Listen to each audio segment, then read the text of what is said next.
जय जिनेंद्र। आज हम NCERT 12th macro economics lesson 3 में क्वेश्चन नंबर 2 का अध्ययन करेंगे। इसमें हम मुद्रा के कार्य और मुद्रा ने वस्तु विनिमय की समस्या को कैसे दूर किया, इस बात का अध्ययन करेंगे। अब इस यूनिट में से 2 नंबर, 3 नंबर और 5 नंबर के क्वेश्चन आते हैं।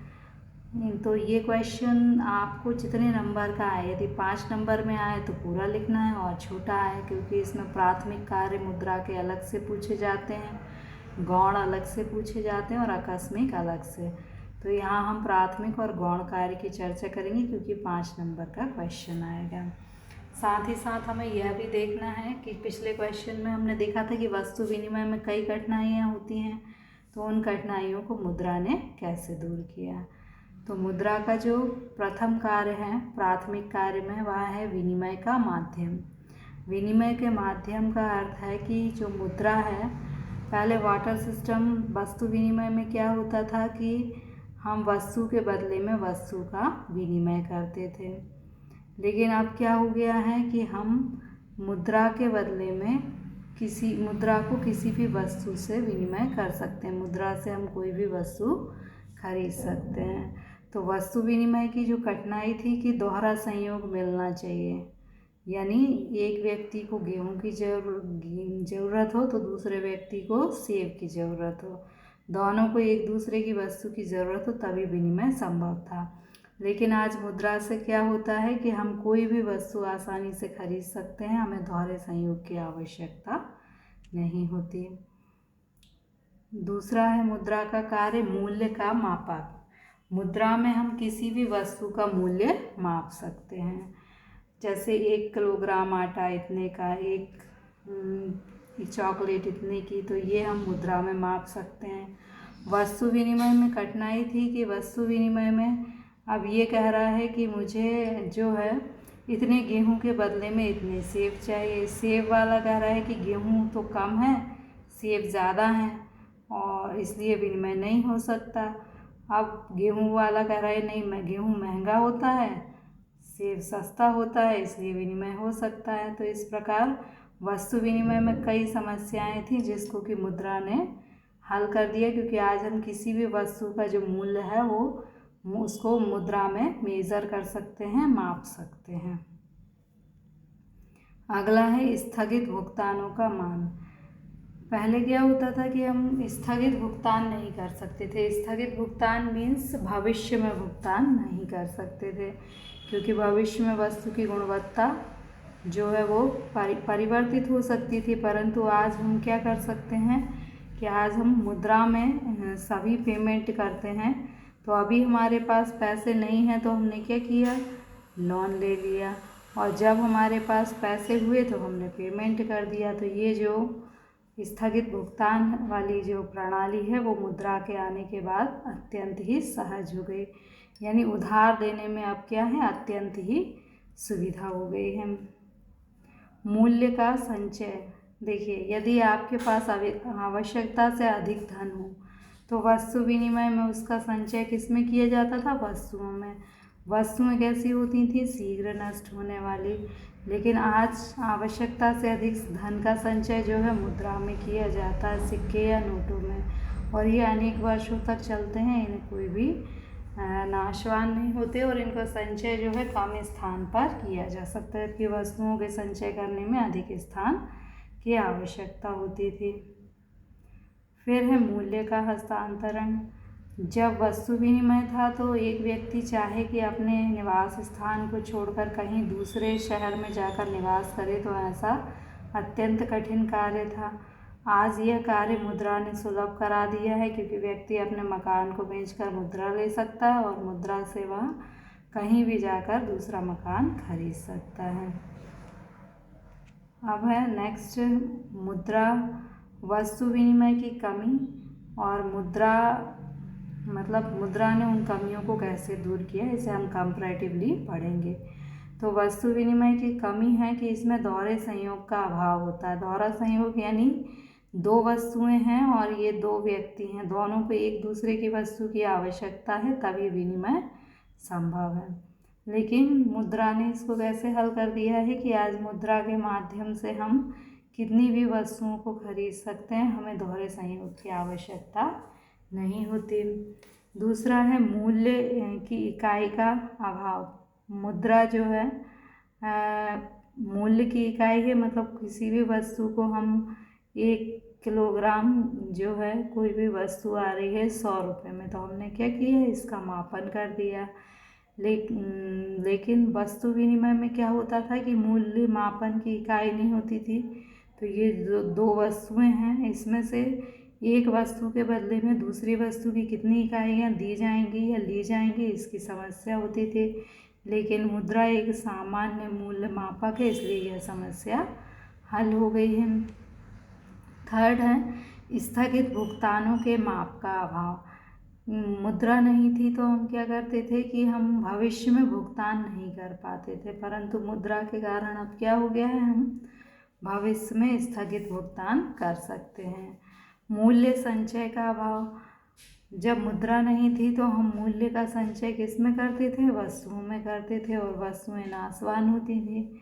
अब मुद्रा है तो हम मूल्य का संचय मुद्रा में करते हैं, इसलिए ये जो वस्तु की नाशवान वाली समस्या थी वो हल हो गए।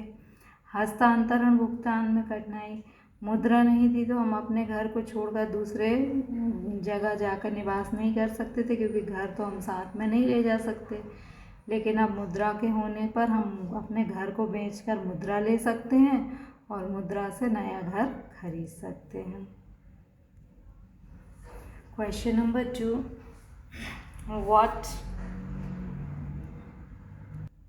What are the main function of money? Money के main function क्या हैं? How does money overcome the shortcoming of water system? Means money ने वाटर सिस्टम की जो shortcoming थी, कमियां थी, उन्हें कैसे दूर किया? The main function of money are following. First one is medium of exchange. Money जो है वो विनिमय का माध्यम होती है। Money act as a medium of exchange. Money medium of exchange के रूप में कार्य करती है। As it facilitates exchange through the common medium. जो मनी है वो कॉमन मीडियम है, उससे हम किसी भी वस्तु के साथ एक्सचेंज कर सकते हैं। Example currency. In other word money help in buying and selling good. Money से हम वस्तुओं को खरीद सकते हैं और बेच सकते हैं। For example a person can sell his goods to another for money. कोई भी पर्सन मनी से अपनी वस्तुओं को बेच सकता है और खरीद सकता है। And that person can use money to purchase good. और वह व्यक्ति उस मनी से कोई भी वस्तु खरीद सकता है अपनी चॉइस से। Money solve the problem of double. Money जब नहीं थी तो जो प्रॉब्लम थी कि डबल दोहरा संयोग मिलना चाहिए, तो उसकी समस्या को मनी ने सॉल्व कर दिया है। Second one is unit of value. Means money जो है वो मूल्य का मापक है, यूनिट ऑफ वैल्यू है। The value of good can measure in term of money. जो गुड्स की वैल्यू है उनको मनी में मेज़र किया जाता है। It is a common medium. ये जो है कॉमन मीडियम है through which we can calculate the value of each and every good, जिससे हम प्रत्येक वस्तु की जो वैल्यू है उसको मेज़र कर सकते हैं। The value of good in term of money is called price. Money की टर्म में हम क्या कर सकते हैं, मेज़र कर सकते हैं। प्राइस मनी यानी प्राइस की टर्म में हम किसी भी वस्तु की वैल्यू को मेज़र कर सकते हैं।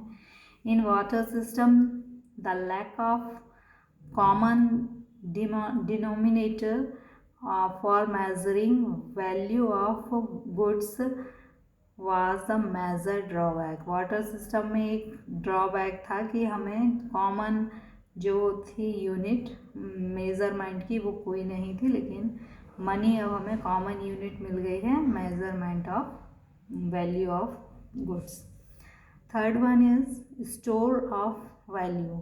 मीन्स अब हम मॉनिटरी सिस्टम में क्या कर सकते हैं, वैल्यू को स्टोर कर सकते हैं। मीन्स यदि हमारे पास आवश्यकता से अधिक धन है तो उसको हम मनी के रूप में स्टोर कर सकते हैं। This function explain the importance of money as a value of storage.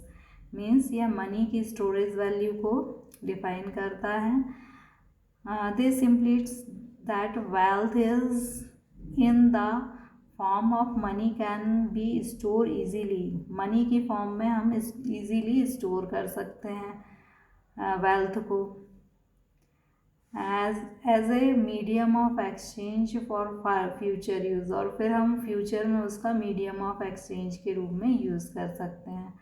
For example money can be store in bank for meeting emergency and future needs. हम अपनी फ्यूचर नीड्स के लिए बैंक में मनी को store कर देते हैं। Fourth one is standard of referral payment. Payment can easily be made through the medium of money. यदि मनी होते हैं तो पेमेंट जो होते हैं वो ईजीली हो जाते हैं। In other word it is very difficult to pay back a loan in term of goods and services. Means ये बहुत डिफ़िकल्ट था कि हम पेमेंट कर पाते गुड्स एंड सर्विसेज का विदाउट मनी। मीन्स फ्यूचर में यदि हमें लोन का पेमेंट करना है तो वो हम वाटर सिस्टम में करना बहुत कठिन था। However with the absence of money the payment of loan और interest can easily be match. अब हम लोन और इंटरेस्ट को ईजीली मनी के द्वारा पेमेंट कर पाते हैं। Money overcomes the shortcoming of barter system in following manner. Money ने वाटर सिस्टम की जो कमियां थी उसको दूर कर दिया है। कैसे दूर किया है? First one, money solve the problem of double coincidence. Money जब नहीं थी तो हमें वांट्स जो थी उसको दोहरे संयोग की आवश्यकता होती थी। For example if a person need wheat, यदि किसी व्यक्ति को वीट की आवश्यकता है एक्सचेंज ऑफ टी, और वो उसको टी से एक्सचेंज करना चाहता है, देन ही और she must search for a person who is ready to trade wheat for tea. तो उसे ऐसा पर्सन ढूंढना होगा जो कि वीट के बदले में टी को देने तैयार हो।